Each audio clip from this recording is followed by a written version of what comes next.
Howdy, my name is Henry Chidgey and welcome to my Wednesday morning leadership videos. I believe the coaching style of leadership with foundations built on trust, integrity, and respect for all people contributes tremendously to a world that works for all of us. I invite you to join me in my quest of making this vision a reality. Today, I'm sharing another story from my long career in the railroad industry and as an entrepreneur. My goal here is to help you build your company and your team to create outstanding results in a way that is both gentle on your people and ruthless on the challenges that they and you face. The time frame is early 1990s, and I hold a C-suite position in a multi-billion-dollar railroad as Senior Vice President and Chief Mechanical Officer. The story begins as I just received notification from the HR department that one of my general foremen had been accused of sexually harassing someone that worked for him.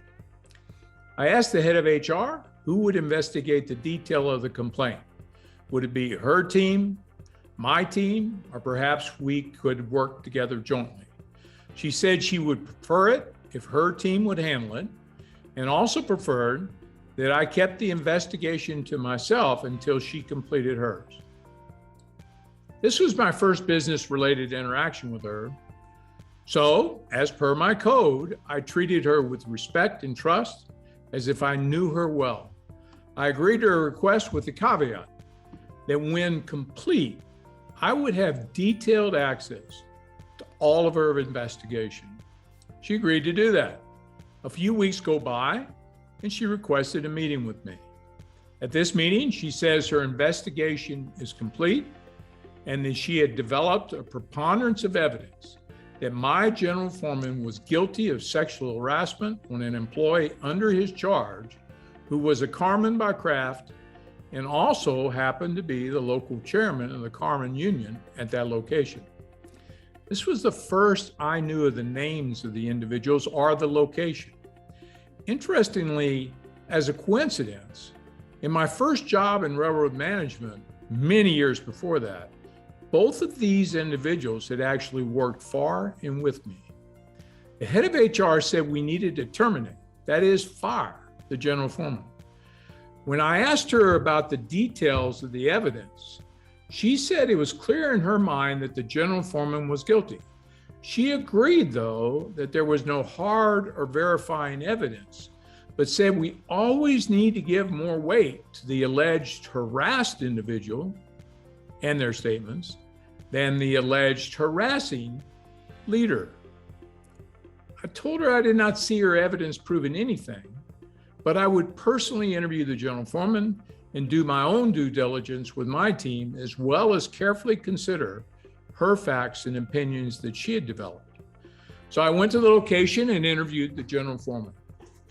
He gave me context for the challenges he'd been having over several years with this particular local chairman, who was attempting to make a name for himself in the union, at least in the opinion of the general foreman. Before this complaint, this carman, the union local chairman, had been charged by the general foreman, and that means the company charging him, formally with doing union business on company time, and that formal discovery process had not yet completely played out, and that's a verified fact. The outcome of that formal trial-like process that's used in the railroad business, called a hearing, could have resulted in the carman, that is the local chairman's, termination from the company. I must admit, I was disappointed that our new VP of Human Resources had either failed to discover these other opinions and facts, or if she did, ignored them in her decision process. In a follow-up meeting with her, I shared with her that with the lack of evidence that harassment occurred and the very probable reason for the complaint to be filed in the first place, I found myself supporting the general foreman. She did not agree, so I shared my philosophy of having the back of my leaders, especially in he said, she said, or he said type of accusations.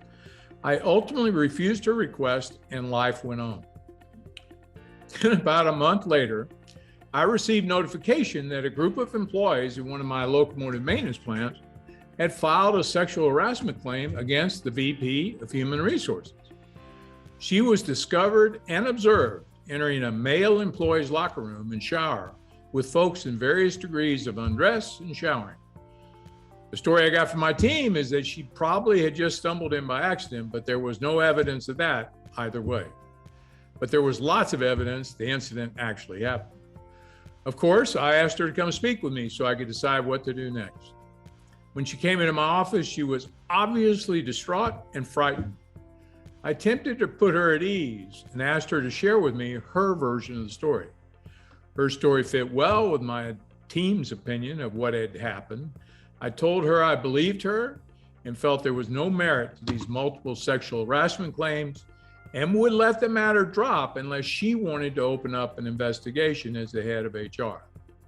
She said she did not feel the need, since it was an innocent error on her part. I then asked how that might be a reasonable position to take in sexual harassment claims where there might be other motives at play. I restated my complete support in rooting out bad actors, whether they are in management or labor. But when the decision is a jump ball, with little or no opposing evidence, I will always fall on the side of leadership, whether or not they work for me. What I would like you to consider taking away from this story is that as a leader, you always have to have your eyes and ears open to the possibility of bad apple leader in your organization and root them out. They're like a cancer to your culture and team. You are responsible for what they do, good and bad. On the other hand, especially in the case of a claim being made by a person who has something to gain by making the claim, I need to see that the benefit of doubt goes to those leaders who we all depend on to produce results and reinforce our culture when nobody else is looking. I know what it feels like if your leaders don't have your back when you're doing exactly what they instructed. But that is another story for another time. Leadership matters, and it really matters to you and everyone in your life and leadership you touch.